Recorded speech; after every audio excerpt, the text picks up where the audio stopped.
I think we have a big enough sample size now. Something that's been really noticeable about this season so far is it's a tale of two teams. At home, the Grizzlies look unbeatable. On the road, they look like a play-in team at best. That's where we are right now. The Grizzlies are 6-9 on the road, and you know what? It's not about to get any easier with the upcoming opponents. So let's talk about the road woes and potentially a player who can impact that road woes and make them much better. Let's talk about all that right now. Damichael and Joe here coming up on Locked On Grizzlies. You are Locked On Grizzlies, your daily Memphis Grizzlies podcast, part of the Locked On Podcast Network, your team every day.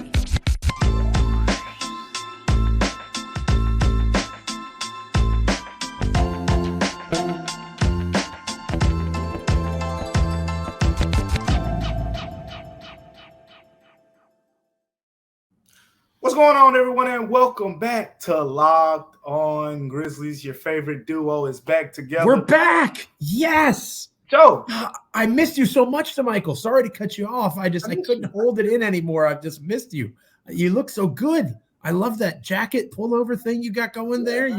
It's just fantastic. And the shoes in the background, I've just missed it. I've missed you. Hey, man. So good to see you. It's great to be back. It's great to be back, as a tandem. They say a lot of times it takes two to tango, and we experience that here on Locked On Grizzlies. Thank you all for tuning in to Locked On Grizzlies, making the show better. We appreciate the comments. Make sure you continue to like, subscribe, and listen to Locked On Grizzlies wherever you find it. If you don't know where to find it, then guess what? Google Podcasts, Apple Podcasts, Spotify, Stitcher, wherever you listen.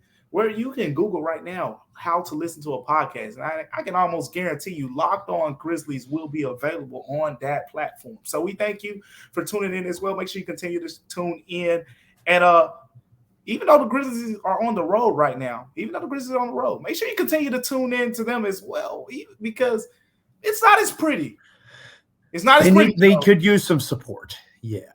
They could definitely use some support, and just the raw numbers before we get into just the real detailed issues of what's going on here. The raw numbers are pretty much very simple. The Grizzlies are 13-2 at home. That is, I believe, the second best mark, only behind, I believe, the Cleveland Cavaliers in the NBA. And if you move it over to the road, Joe, 6-9. It's been a tale of two seasons, and it's kind of surprising because if you remember anything about the last season's Grizzlies, this is a completely different team, so I'm not going to harp on that too much.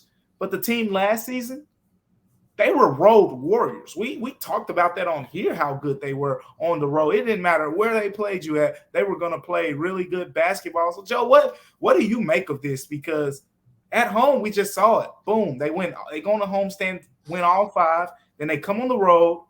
They lose to the Oklahoma City Thunder without Josh Giddey, without Shai Gilgeous-Alexander. And then, they put up a fight in the second half against the Nuggets. But the first half, it was one of the uglier halves we've seen, so far this season. What do you make of this Jekyll and Hyde that we've seen from the Grizzlies so far? Well, I think it's easy to kind of blame it on being young and the nightlife and that sort of thing. You hear that sometimes, like, how long are they spending in Los Angeles, right? How long are they going to be in New York after their game against the Knicks?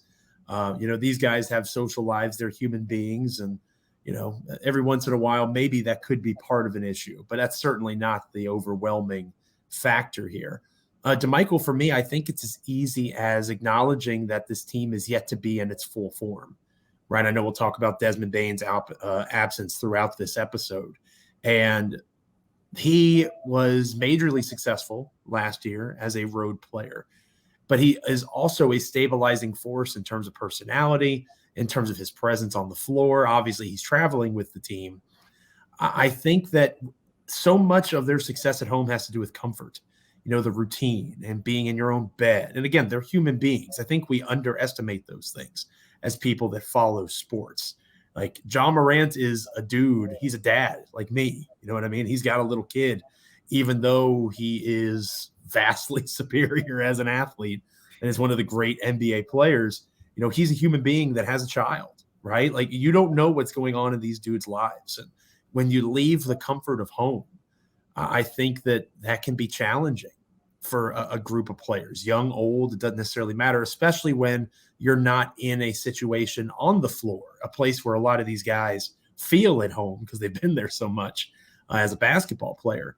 When you are John Conchar and you're not in your ideal role, or you're Jaren Jackson Jr. and you're outside of your comfort zone in terms of your rotation role and when you come in and out of games, when you're a player like a Brandon Clark or Tyus Jones, and you're being asked to do things that you're usually not asked to do, all of these things can add up. So I think a lot of it, at least to my eye, and just trying to be empathetic to Michael, is they are not as comfortable on the road. And because of their current circumstances and the circumstances they've had throughout the season, that rears its ugly head a little bit more in those uncomfortable, adverse situations, as opposed to the friendly confines of FedEx Forum. Yeah, that's a great point. And there's so many things. You talk about home and away. What changes the most? There have been just some obvious changes in terms of who's been available at home, who's been available on the road, and things like that. But also on the homestand, we mentioned, that the schedule was a little bit weaker, but the Grizzlies took care of business. They looked good doing it. It got to a point, it was like, man, this was the first time I had seen the Grizzlies kind of survive in a prolonged stretch without Desmond Bane. So that was, that was an encouraging stretch of basketball. But something, Joe? The shooting numbers, when they go on the road, they're not good. And then we talked about it in past episodes, whether it was when they lost to the Wizards. You remember that game down in New Orleans as well? Both of those games, I think the Wizards and Pelicans both hit a season high in three-pointers up to that point in the season against the Grizzlies in that game. So I went in, I took a look. This is like, okay, these home and away splits, the percentages, they don't jump off the paper at you, Joe. When you just look at the straight-up percentages, you see, okay, the Grizzlies, at home, the Grizzlies are shooting, they make 12.5 three-pointers at home. They make 11.3 on the road. That's the Grizzlies. So there's not a big difference from the Grizzlies side of things. But here's where the gap comes in. At home, the Grizzlies are holding teams to 11 made three-pointers per game. On the road, 15 made three-pointers for opponents. So basically, when opponents are on their home floors, they make 15 three-pointers a game. That's a 4 three-pointer. That's a big gap. That's 12 points that you have to make up in other ways. And I just mentioned that the Grizzlies' three-point numbers are pretty much on par at home and a road. So the Grizzlies aren't going on the road and shooting much better, but they're giving up more three-pointers. I think that's probably the biggest reason why. But, Joe, there are a multitude of factors that we can touch on. At the end of the day, the Grizzlies just overall over the course of this season, when teams make a lot of three-pointers, that's the toughest games, I think, for them to win, because what we've learned is the last 4 seasons, pretty much since Ja's rookie year, the Grizzlies have led the NBA in paint points per game. They did it his rookie season, his second season, his third season. They were leading, in paint points per game going into these last 2 road games. I'm not sure if they're still at the top, but if they are, they're nip and tuck, right there with the Bucks. So the point being is, when they go on the road, they got to make some three-pointers, right? Remember the Timberwolves series from last season. Everyone was talking about how the Timberwolves make so many three-pointers. The Grizzlies don't make enough. And the Grizzlies went on the road, and they kind of, held the Timberwolves at bay, and they made a couple shots. Desmond Bane did.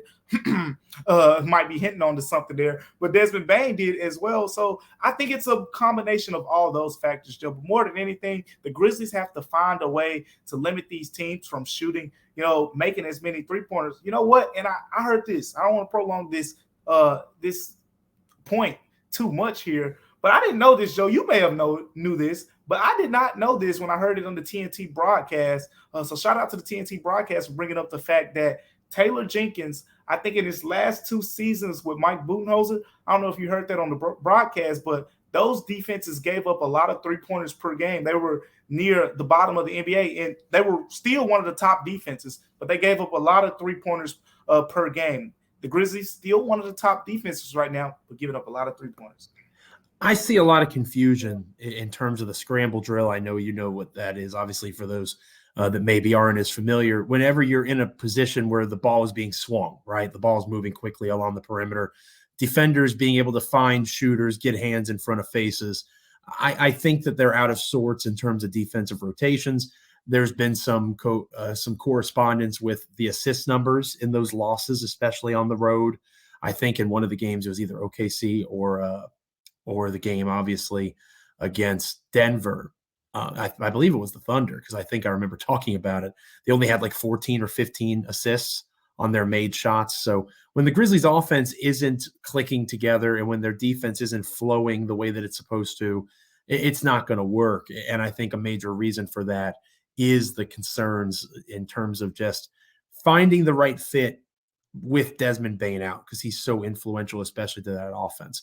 How can that be addressed, assuming Bane is not back in the next week or two? That means they have several games on the road against good teams that are coming up. How are they going to respond to this? We'll talk about that next here on Locked On Grizzlies. But first, this episode of Locked On Grizzlies is brought to you by the NHTSA. Did you know that driving high is considered driving under the influence? That's right. Driving under the influence of marijuana is against the law in every state, even in states where marijuana is legal. That means driving high could get you a DUI. And if you think law enforcement officers can tell when you're driving high or can't tell, you're wrong. Your friends can tell, your coworkers can tell, even your parents can tell. Everyone can tell. So what makes you think that law enforcement officers don't know when you're driving high? Driving under the influence of marijuana can slow your response time and change how you perceive time and speed. So even if you think you're fine to drive when you're high, you're not. Because the bottom line is, if you feel different, you drive different. And driving high is driving under the influence. So remember, drive high, get a DUI. This is paid for by the NHTSA. We'll talk more about ways to address the Bane absence next on Locked On Grizzlies. Welcome back to Locked On Grizzlies. Desmond Bane still listed as out. I know there was some hope to Michael that maybe he'd be that doubtful, and maybe that could still come on Friday's game, looking ahead a little bit down the way. But we're not there yet. And Damichael, they missed Desmond Bane terribly. He's not coming back. And even when he does, he's going to be on a minute limit. He's not going to save them immediately. So what are some things they can do to try to address the issue? I wrote about this over at my Substack, Written in the Dark, Grizzlies specific writing. So hopefully people will give that a check. Subscription, paid, free, whatever. One of the things I wrote about was, and I'm sure this is going to surprise people that have been following this show all season, I'm done with the John Conchar starter experiment. I was told that he's going to shoot the ball more. He doesn't. I was told that he is going to be able to defend better because of who he's playing with, especially when Jaren Jackson Jr. is there. In terms of the team scheme, he's a lot like Grayson Allen. Grayson Allen defended well within the team scheme. John Conchar, when the defense is set, defends well within the team scheme. Point of attack defense, he just can't stay in front of guys consistently, especially starting level players. So while Conchar would be coming out if I were Taylor Jenkins, I would be replacing him with Zaire Williams. Now, people listening to this are going to say Zaire Williams stinks right now, and he is not having the best start to his season coming off of his injury. Looking at his numbers, it's not a beautiful thing. He doesn't qualify for cleaning the glass percentiles yet, but he's currently scoring 66.7 points per 100 shot attempts, which is really bad. For comparison's sake, last year he was at 113.1 for the entire season, and he was in the 56th percentile for that. So he's half of what he was overall last year. So he's not what he needs to be. But the logic for me, Damichael, to start him is you put him next to Ja, you give him the best chance to get his season going, and it allows for Conchar to go back to a reserve role, which I think he's proven he deserves a chance to show that he can contribute in that way. But Zaire is the superior talent. He's the lottery pick. He's the guy that has the frame, the skill on the perimeter. I think that you need to give him a shot to get going, and the best way to do that is to play him alongside your best player more. So I would sub in Zaire for Conchar to try to kickstart this thing a little bit. Do you agree with that? Disagree? Am I overreacting? What's your thought there, Damichael? Yeah, it's a tough situation because, it's easy to say, hey, take out John Conchar, but I just need someone that's going to shoot the basketball. I get what you're saying. I completely understand what you're saying, and to a certain degree, I agree with it. Before I get to that point, I want to mention just a little thing. I'll just say, I won't say too much here, but I do have reason to believe that this Desmond Bane thing may, be solved a little bit sooner than later. Fingers freaking crossed. I do have, just talking through a couple channels. I think he's closer than a lot of people may expect. So I'll say that, and then we'll find out, more as things are uncovered. But with that being said, I don't think there will be, a prolonged period now without Desmond Bane, because it seems like he's getting pretty close, for one. And then two, I've been a proponent of that. When Zaire Williams got back, I talked about inserting him into the starting lineup. But then I talked to him, one-on-one in the locker room that day, and just hearing him say, his body isn't doing certain things that his mind wants to do at this point. You can see that. He airballed the three-pointer in the game. I think he didn't take another one after that. It's just a lot of mental things going on right now. We've seen him miss a layup at the rim. I think in the Oklahoma City game, he missed a layup that Zaire Williams, you think about him running in transition last season, that's a bucket 98 out of 100 times. So some uncharacteristic play on that end. But you know what? Defensively, 6'8", long arms. You think about a lot of these two guards in the NBA now. There are a lot of, we play a lot of combo guards in the NBA. So a lot of guys who are going to try to, get through screens and things like that. And basically, you kind of need someone with his type of length. Having that length and deploying him at the two-guard position without Desmond Bane, I think that could be helpful. You do need more on the offensive end from him, but you know what? I think, to your point, Joe, what you're trying to emphasize here is you need aggressiveness. Zaire Williams will take an open shot. Zaire Williams will make himself open a little bit more than Conchar would say, because it's a give and take thing, right? Conchar's going to crash the glass a little bit more than Zaire Williams, so you're bound to get those offensive rebounds and things like that from John Conchar. But Zaire Williams, he's getting out and he's running the floor. So Steven Adams and Ja and those guys will have to get that board.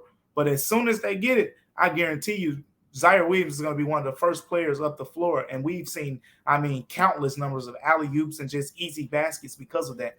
So basically, you don't need much out of that two-guard position right now. Ja's playing great. Jaren, when he's available, we'll talk about that in a second. He's playing great. And, Dylan Brooks is, of course, he's inconsistent, but he has some really good stretches where he can get going. So all things considered, you don't need the two-guard to be a 25-5 guy like Desmond Bane. You need someone who's going to take open shots and who's going to create easy opportunities. How do you create easy opportunities in that role? Easy. Just move without the ball and just run the floor. The main thing that I noticed in that loss to the Nuggets, especially in the third quarter, as great as Ja Morant was in that third quarter and even in the early fourth, the ball just got stuck in Ja's hands so many times. And I just standing and watching. Yeah. And I'd just be looking at other guys and they just be sitting there. It looked like they had a ticket to the game. Joe, right. It would definitely just look like best they were seat watching in the house.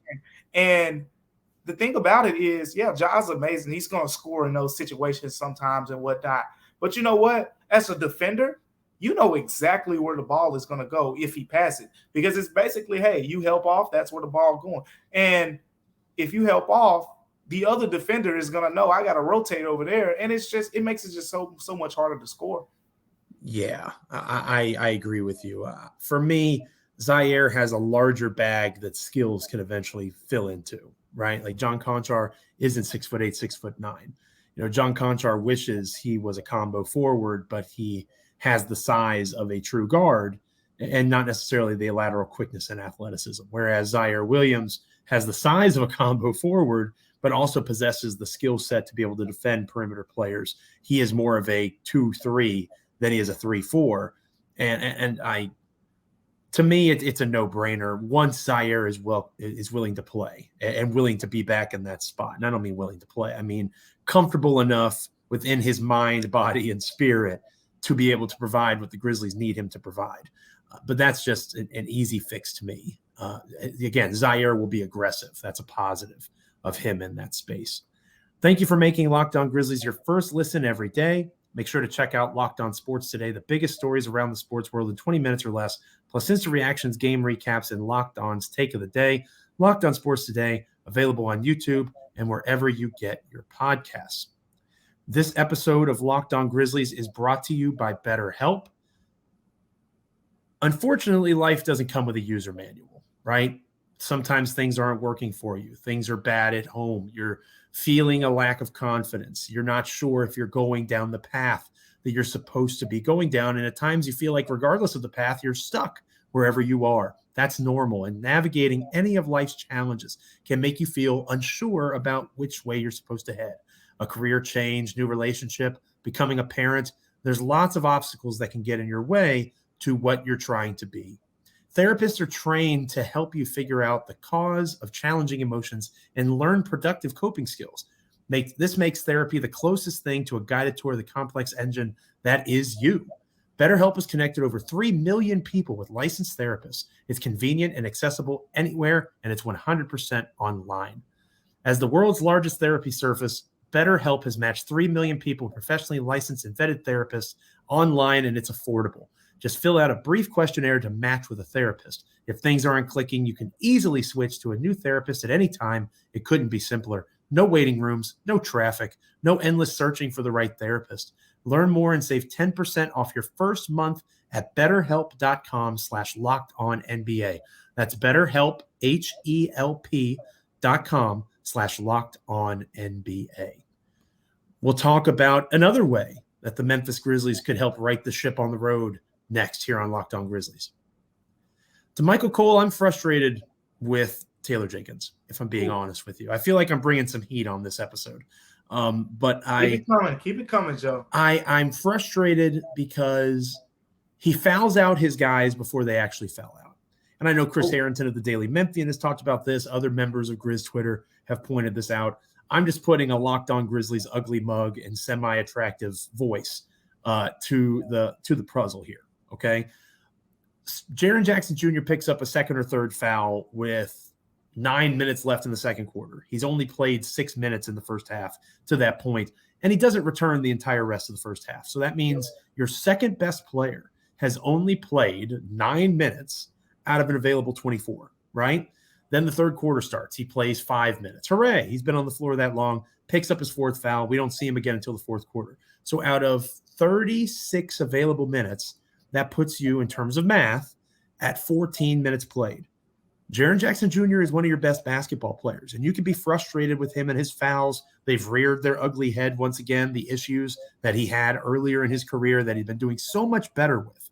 The last few games, including the dominant performance against the Milwaukee Bucks, which the Memphis Grizzlies essentially did without Jaren, right? They had that success without him, basically, because of these problems defending Giannis, which, in fairness, everybody has problems defending Giannis. Right. And Jokic of the Nuggets would be in a similar boat. But I struggle with watching, especially with young players. And Jaren's a veteran at this point. He's on a second contract now. But still, Jaren's 23 years old. He's younger or just as young as Ja Morant. We're talking about guys that need to learn how to cope and deal with these things. You can't just pull them out and foul them out yourself, because the logic is, Damichael, oh, well, when the game is close at the end, we'll be able to have them out there. The game needs to be close. Right now, in this most recent stretch, the game hasn't been close. And you have your second best guy on the bench. If he fouls out, so be it. He needs to learn. But you can't learn the lesson if you're trying to learn it for him without the actual event taking place. Right now, Taylor Jenkins is fouling out his own guys. Yeah, it's a weird situation, to say the least, because put it like this. You say Ja is your most impactful, player on offense. Absolutely. Right now. And Jaren Jackson Jr. would be a unanimous two, I think we all can agree on. If you go to the bench, you may say, what, Tyus Jones, your most impactful guy off the bench right now? I think the unanimous two would be Brandon Clark. And I think he's in a similar situation. Right. I'm going to start with Jaren, right? So we've seen so far, Jaren Jackson Jr., he checks out of the game. First starter. He's usually the first and the only starter to check out when he does, around 7 minutes left in the first quarter. So he gets about a good 5 minutes of run. The goal is to check him back in toward the end of the first quarter and play him in that early second quarter stretch, because that's when he becomes more of a focal point in the offense, and he beats that aggressive guy that, a lot of people want to see. He's definitely that guy, in those situations. But you mentioned it, I think even you want to bring him out early in the first quarter 7 minutes just feels like he's usually the first guy to check out in the game. If you watch the Grizzlies game, when I say the first guy to check out in the game on both teams, neither team is going to their bench to the point where he's coming out. And very quick hook. It's very quickly. Quick hook. And Taylor Jenkins, I asked him maybe 2 weeks ago because it was still early on in his return to play process. And then I was like, what's the goal here? How many minutes do you want him at? And he basically said low 30s, which if you've seen Jaren Jackson Jr. play up to this point in his career, low 30s for Jaren Jackson Jr. is like high 30s, low 40s for Ja Morant. I mean, we haven't seen him in those situations. You're talking about a guy who's averaged 26, 27 minutes pretty much for the most part of his NBA career, mainly due to foul trouble. But, he hasn't been taken off of that leash, and you go to the most recent games, right? You mentioned this Denver game. 22 minutes, 21 minutes, 45 seconds, basically. OKC, 28 minutes. Against Milwaukee, he had foul trouble, but 13 minutes. Then 23 and a half minutes against Atlanta, 29 and a half minutes against Detroit. He's only topped 30 minutes one time since returning. That close win against the Knicks, he had 30 minutes and 18 seconds. So he topped 30 minutes in that one, and he barely topped 30 minutes in that game, by the way. So that's the thing with Jaren Jackson Jr. I think, over the course, we will see him kind of, being taken off of this restriction. I think it is. So, but I think the main thing is you pointed it out. If you go back to that Bucks game in particular, I think Jaren picked up his first foul and he was taken out of the game because they're trying to protect him from getting that second foul early. And then all that does is now he picks up, 2 fouls in the second quarter. Boom, he's out of the game quick. I think he definitely needs a bigger leash. A lot of guys, I think, like Jaren, you look at his style of play, he plays like a rhythm type guy. He's the type of guy who needs to, get to the basket, see the ball go in a couple times. If you've looked at his starts, so a lot of people have reached out to me saying, well, they're not giving him the ball. I know there's someone listening to us right now saying, hey, they're just not giving him the ball. If you look at a lot of his first quarter shot attempts, I mean, Joe, you think he's Sean Conchar. It's one shot attempt this quarter. It's 2 shot attempts in the first quarter. And again, when the second quarter starts, there's usually an uptick there. But you want to see the Grizzlies, one, use him more in those earlier stretches, and you want him to be more forceful, and you want Taylor Jenkins to play him a little bit more. I think that if he's to play in those early, low 30 minutes that everyone wants to see, I think that's what has to happen. And then just going to Brandon Clark really quick as well. Do you know he scored double digits in 9 consecutive games now? He is having a very effective and efficient run, especially offensively, but he's rebounding well too. Yeah. It's been 9 consecutive games. Now we're not talking about anything crazy here. I think 3 times in those 9 games, he's had exactly 10 points. But if you just go by the points per minutes, I mean, Brandon Clark is doing this playing 14 and a half minutes. He had the one game against Detroit where he started, by the way, where he played close to 30 minutes. But every other game, 24 and a half minutes, 24 minutes, 23 minutes, 15 minutes, 19 minutes, 16 minutes against Denver. And the reason I'm talking about this is because in the Denver game, I mentioned it. I mentioned on Twitter, I said, Brandon Clark through 3 quarters had only played 6 minutes. 6 minutes for a guy. I mean, Joe, you know how we feel about it. When you he's pay one of guys, your best players. When you pay a guy that much money, you got to show why you're paying him that. His contract is comparable to Wendell Carter, who is basically a big piece in Orlando. His contract is comparable to Robert Williams, who the Celtics have they're throwing a party over there because he's back. And Brandon Clark's just sitting on the bench. 6 minutes through 3 quarters. With that being said, there were some people saying, oh, well, he played terrible in those 6 minutes. He did. Only 0 points, 1 rebound, and 0 assists in those first 6 minutes. But guess what? Brandon Clark provided the spark for that team at the beginning of that fourth quarter when Ja Morant wasn't scoring. It was Brandon Clark who scored 10 points in that fourth quarter to even, give the Grizzlies any type of hope. So my point there is he needs more minutes as well. Where those minutes going to come? You can arguably say, oh, he played so great with Jaren. Maybe it was because Jaren was in foul trouble. Taylor Jenkins didn't go to, Brandon Clark as much. But my thing is, that little stigma with Brandon Clark playing with Jaren Jackson Jr., that's got to be taken off at some point, Joe. I don't know what you think. It's cool, but you're not playing a guy $52 million just because he plays well beside one guy. dude. That's a lot of money. Yeah, no, and you're exactly right. I'm with you on that. My biggest thing is on a much smaller scale, I'm also a coach, so I can have some empathy for Taylor Jenkins. Sometimes we overthink this stuff. Yeah. Okay. Whoa, Sometimes we overthink it. And 100%. again, at the professional basketball level, he's forgotten more about coaching and being a basketball coach than I could ever know. I think we're overthinking things. Play your best players. If Jaren Jackson Jr. fouls out, so be it. He fouled out playing 20 minutes instead of the 14 that he sat on the bench. Brandon Clark's one of your best basketball players. That's the reason you re-signed him to the extension that you re-signed him to. Again, comparable to Wendell Carter Jr. and Robert Williams, as you alluded to. Play your best players, please, Coach Jenkins. Okay?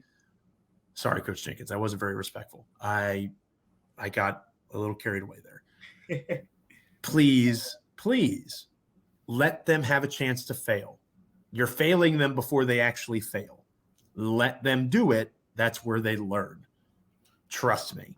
And I will add, what we saw last postseason for the first time, because I wasn't here the postseason run against the Jazz, Sure. but I remember reading that people were complaining a little bit about certain guys, not playing what you typically call playoff minutes.